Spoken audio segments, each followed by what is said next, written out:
It's great to have Dan Hooker in here as he's preparing for his massive fight against Edson Barbosa. But before we let him go back and train on that, we wanted to bring him in, Dan, to talk about Kaikara France.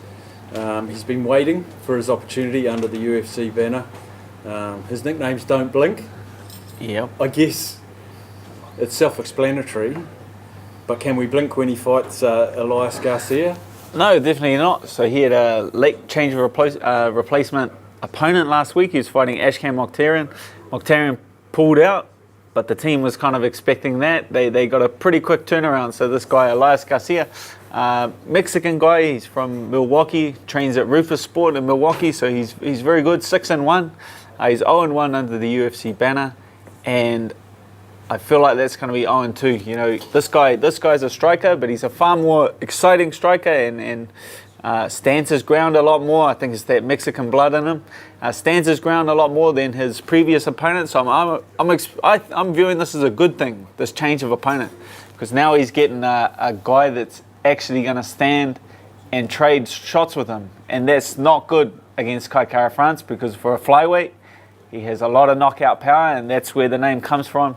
He's put a lot of fighters out one punch, and that's where I think this fight's going to go. I feel like guy's going to take the victory with a knockout.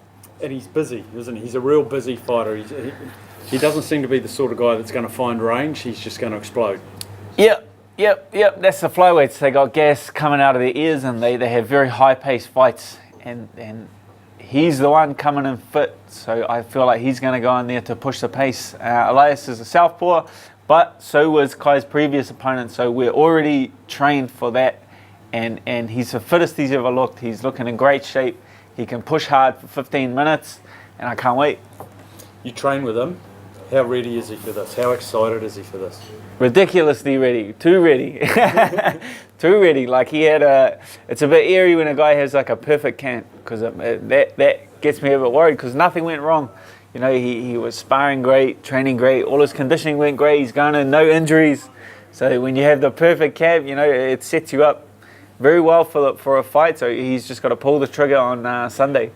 Also on that card, Dan is the guy that needs no introduction, really paved the way for all of you guys, really, in MMA, and Mark Hunt. He's getting on now, but same with boxing. The one thing that doesn't go is power, but I'm wondering about his hunger at this stage. In his last fight of his current contract with UFC, how hungry do you think he'll be?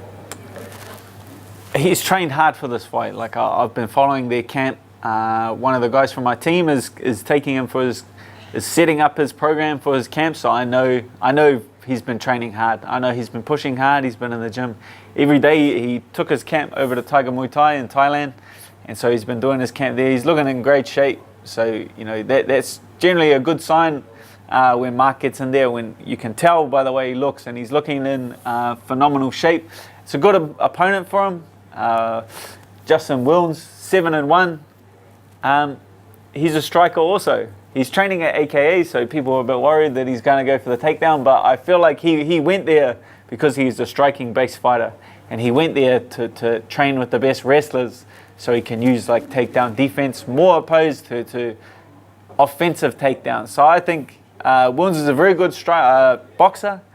Mark Hunt's a very good puncher, so I'm expecting a striking matchup, and in any striking matchup at heavyweight with Mark Hunt in it, I'm going to favour him every time.